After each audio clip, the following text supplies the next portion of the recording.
Life can settle into a rhythm, so mundane that you stop noticing it altogether.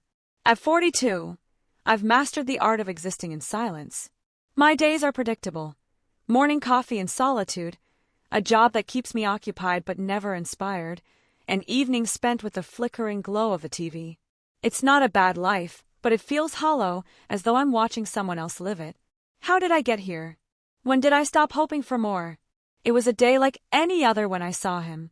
Saturday evening, the supermarket buzzing with people finishing their errands. I was roaming the aisles with my cart, scanning the shelves for dinner ingredients. Even shopping had become a mechanical task, devoid of excitement. And then there he was, standing near the sauces, his eyes scanning the rows as though the choice really mattered. He was young, maybe 20, with a lean build and an easy posture that seemed to defy the usual tension of adulthood. His dark hair fell messily across his forehead, and when he turned to me, there was a brightness in his eyes that felt unexpected. I reached for a jar of marinara sauce just as he did, and our hands brushed. "Oh, I'm sorry," I said, stepping back, feeling a flush creep up my cheeks. "Here, let me," he said with a warm, steady voice, pulling the jar from the shelf and holding it out to me. "You've got good taste." What was it about his words, so simple, that made me feel seen? Was it just politeness, or did he mean something more? Was I imagining the hint of kindness in his smile, the way his eyes lingered just a moment longer than they needed to? We exchanged a few sentences about recipes, pasta preferences, even the best way to season a sauce. I found myself laughing, a sound I hadn't truly heard from myself in weeks. Isn't it strange how even a small conversation can feel like a balm to a weary heart? As he walked away, I stood there, gripping the jar and wondering why the interaction had left me so unsettled. It wasn't love at first sight. I'm far too practical for such fantasies. But there was something, an energy, a spark that had been absent from my life for far too long. Back home, as I prepared dinner, I couldn't shake the memory of his smile, his voice, and the brief warmth of his presence. Was it foolish to let my mind linger on such a fleeting moment? Or is it human to seek meaning in the smallest of things when your days feel so empty? The days that followed felt different, as though something had subtly shifted. On the surface, everything was the same. My work, my routines, the quiet evenings spent alone, but deep down, there was a stirring I hadn't felt in a long time.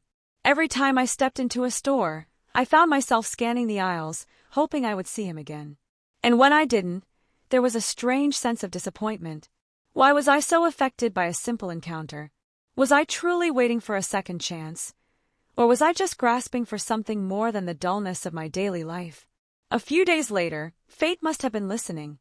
I walked into the same grocery store, and there he was again, this time, picking out fresh vegetables.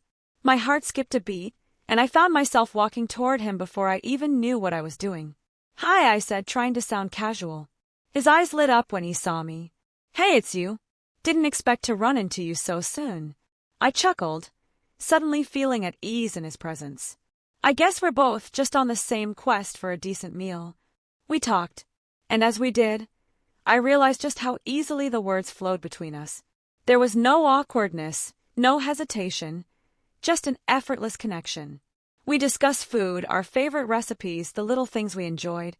I found myself laughing freely, something I hadn't done in what felt like ages. His easy confidence, the way he listened to me, it was different. He didn't make me feel invisible or out of place. Instead, he made me feel seen. When we parted ways that day, I felt a strange warmth inside me. It wasn't just the pleasure of good conversation. There was something more. He'd said, "It was nice talking to you. Hope to see you again soon." Did he mean it? Or was he just being polite? Was I imagining something between us? Or was there really a spark? How could I, someone who had long stopped expecting anything exciting, feel this alive from a simple chat with a younger man? Why am I so energized by these brief moments? Is it because of his youth, or something deeper? Could it be that I'm starting to hope for more than just a friendly exchange? Am I becoming obsessed with him, or is there something real here that I should pay attention to? I hadn't expected it to happen. But as the days went by, I found myself thinking about him more and more. I began to notice the way my pulse quickened whenever I entered the store, hoping I might run into him again. Each time we saw each other, I felt that same spark, something I hadn't felt in years. And with each conversation, I started to wonder if there was something more between us. Was it just my loneliness, or was I truly drawn to him? It was on the third time we met that I realized how deeply my feelings had begun to grow. We were standing in front of the dairy section, both reaching for the same carton of milk. Our fingers brushed, and for the first time, I didn't pull away. I stood there for a moment longer than necessary, savoring the warmth of his touch, the way he smiled at me, that spark between us that was becoming harder to ignore. "I guess we have similar tastes," he said, his voice low and playful. I laughed, but my heart was racing. I looked at him, really looked at him, and for the first time, I felt something shift inside me. I wasn't just admiring him for his smile or his youthful energy. I was feeling something deeper. A longing, a desire. This was dangerous. I knew it. He was young, so young. And here I was, a woman in her 40s, feeling a pull that seemed absurd, given our age gap. Was I crazy? What did I have to offer him? Was this just a fleeting infatuation? Or was I really falling for him? But the feelings kept growing. There were moments when I caught myself thinking about what it would be like to be close to him, to kiss him, to explore whatever this was between us. And then the guilt would wash over me. Was I wrong to feel this way? Was I setting myself up for heartbreak? I could already hear the whispers of society's judgment in my head. A woman my age, falling for a boy half her age? It seemed impossible, but the feelings wouldn't go away. That night, I lay awake in bed, replaying our conversations in my mind. What was it about him? Was it just the novelty of his youth, or was there something more?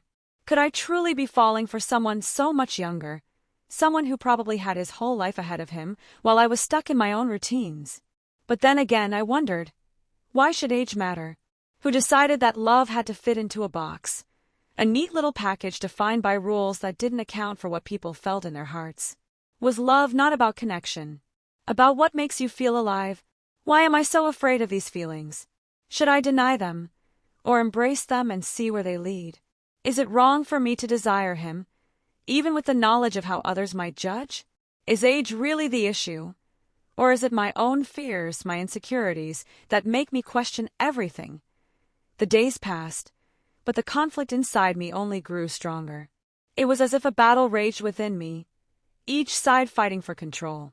Part of me wanted to pull back, to ignore these feelings, to convince myself that it was just a temporary whim, a passing moment of loneliness. But another part of me, maybe the part one had suppressed for so long, wanted to surrender to them, to see where this connection could lead, to feel something more than the emptiness I had grown used to. I couldn't stop thinking about him. His smile, the way he spoke, the way he made me laugh. Every time I saw him, the warmth in his eyes seemed to reach right through me. But I kept asking myself, what was I really hoping for? Was this even realistic? Was I really about to cross a line I could never uncross? There were moments when I would replay our conversations in my mind, savoring the way our words danced between us, how easy it felt. I would close my eyes and imagine what it might be like to kiss him, to feel his body close to mine. And every time, guilt washed over me. What was I doing? I was a woman in my 40s, and he was so young. He had his life ahead of him, so many experiences yet to come. Could I really be the one to bring him into my world, with all its baggage and complications? And then there was the fear of judgment. I could almost hear the whispers. People would talk. They always did. They would say I was desperate, that I was too old for him, that I should know better. I had heard enough about relationships like ours. Society had its rules, and love, it seemed, was supposed to follow them. But what if I didn't want to follow the rules? What if I wanted to live outside the lines, to take the risk and embrace what felt right, regardless of what others thought? But what did I really want? Was it worth the risk? Could I handle the consequences? There was a part of me that kept telling myself to step back, to let it go, to keep everything as it had always been.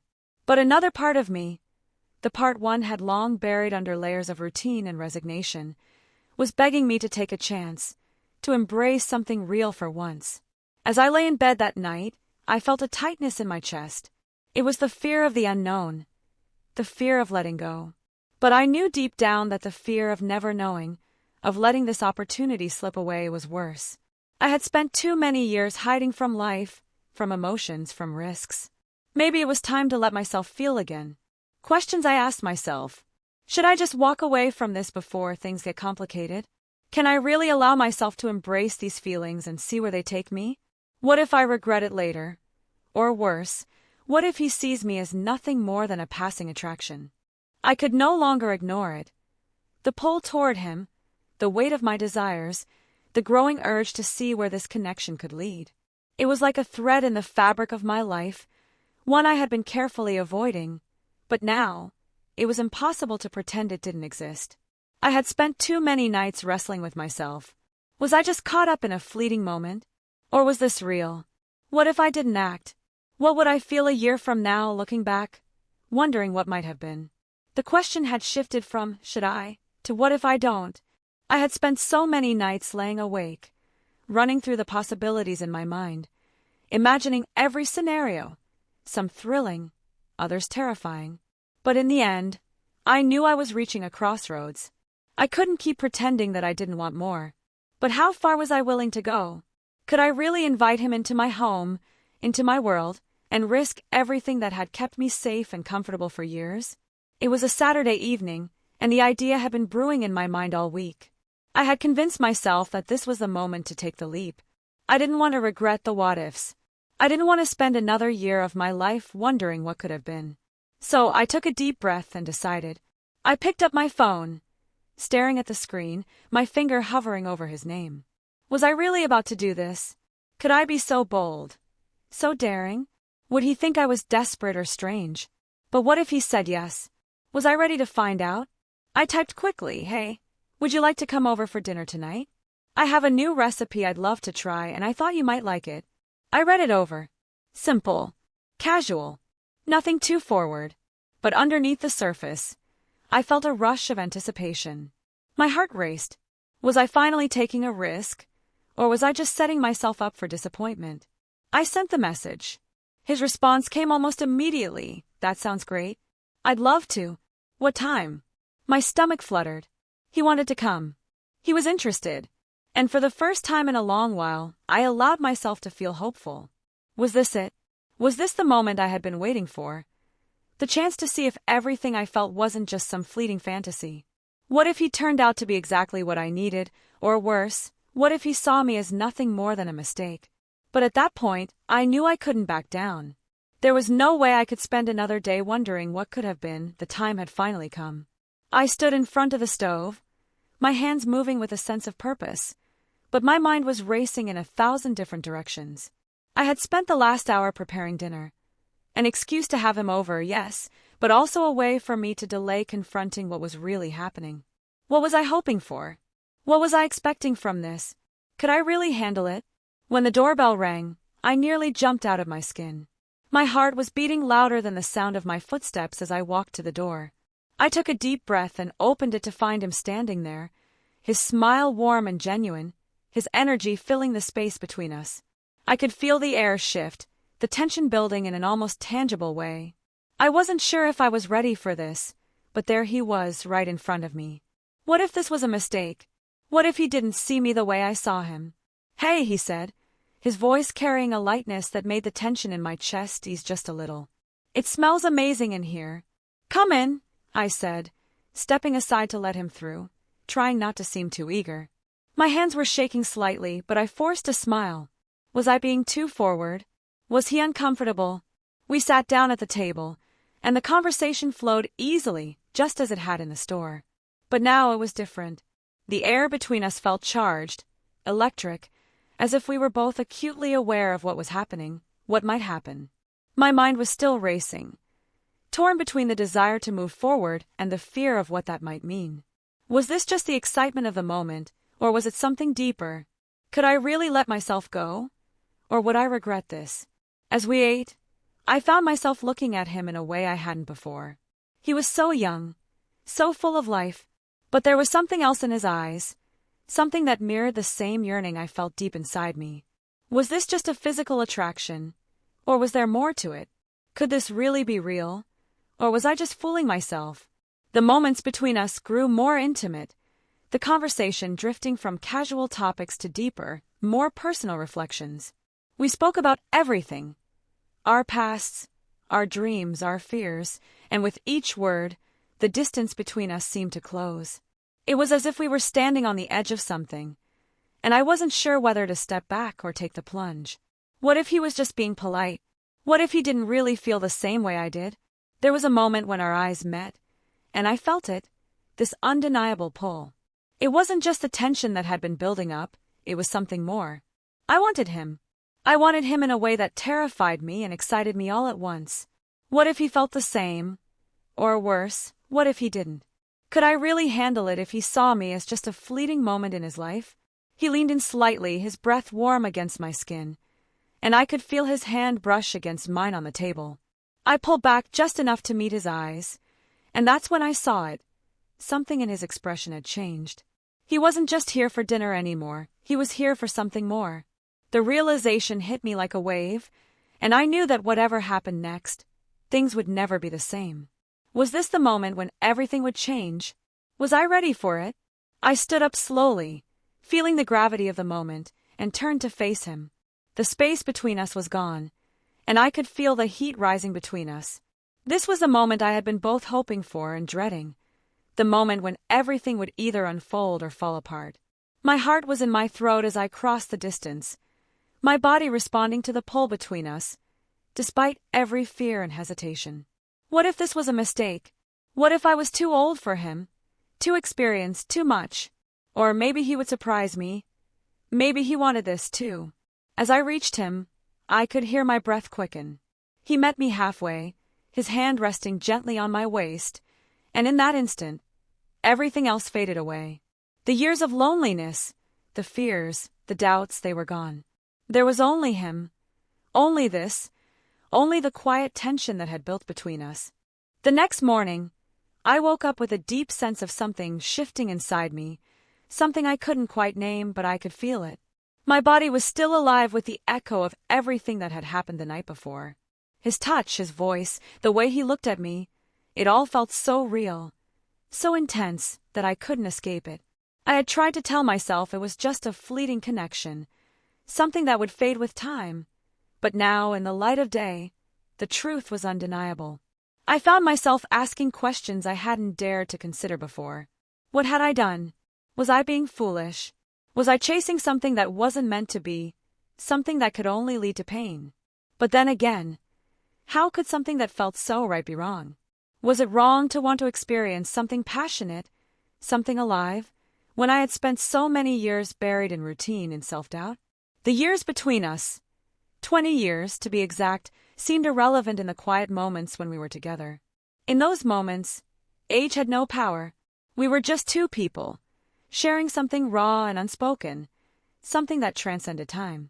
Was it possible to find love in this way? Could we both defy the expectations, the judgments, and build something meaningful? But there was still a part of me that couldn't shake the fear, the nagging doubt that I was somehow too old for him, that I was too experienced, too flawed. What would people think? What would my friends say? The thought of society's judgment weighed heavily on me. It wasn't just the age gap. It was everything else. Everything that society told me I should feel, I should be. But did I really care about what they thought? Or was I just afraid to face my own fears?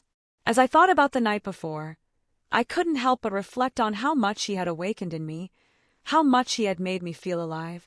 His energy, his openness, his willingness to share with me in a way that was completely unguarded. It made me feel something I hadn't felt in years. I had been so caught up in the mundane, in what was expected of me, that I had forgotten what it was like to want, to crave, to feel desire without guilt or hesitation. Was it possible that this relationship could teach me something new about love, about aging, about myself? Could I embrace this moment for what it was, rather than worrying about the consequences? The more I thought about it, the more I realized that perhaps it wasn't about age at all. Maybe love had no boundaries, no rules, no timelines. Maybe it was about connection, about two souls meeting at the right time, regardless of age or circumstance. It wasn't easy to accept this new reality. There were still so many questions left unanswered. Was this a phase, or was it something deeper, something that could last? Could we build something real, something lasting. Despite the complexities of our situation, what would happen if I allowed myself to go all in? If I let myself fully experience what we had, without the fear of judgment? I could feel my heart pushing me forward, despite the doubts that lingered. In that moment, I knew I had to stop questioning every move, stop second-guessing myself. I needed to let go of the fear and trust in what I was feeling. Was I really ready to embrace this love, whatever form it took, without overthinking it? Could I accept myself and what I wanted, without shame, without regret? Maybe it was time to stop worrying about what could go wrong and focus on what could go right. As the days passed after that night, I found myself reflecting more on what had happened, on the connection I had shared with him, the way it had stirred something deep inside me. In many ways, it felt like a dream, a fleeting moment of joy and intimacy. But it was more than that. It had opened my eyes to a truth I had long buried, that love is not constrained by time, by age, or by societal expectations. Love is simply a force that moves through us, in its own time, in its own way. I had spent so many years living in the shadows of my own fears, my own insecurities, but now I could see how much those fears had held me back. His presence in my life, despite the uncertainties, had helped me rediscover myself, to reclaim parts of me I had forgotten. I no longer viewed myself as someone past her prime, but as a woman who still had the capacity to feel deeply, to love boldly. I didn't have all the answers, nor did I know where this would lead. But for the first time in a long time, I felt a sense of peace with myself. Whether or not this connection would evolve into something lasting, I had learned that love is not about perfection. It's about embracing the moments, the feelings, and allowing yourself to live fully. We don't have to live by anyone else's rules but our own. In the end, I realized that it was not just about the relationship with him, but about the relationship with myself. This journey, with all its twists and turns, had taught me to live without fear, to embrace the unknown, and to trust that love, in whatever form it takes, will always find its way.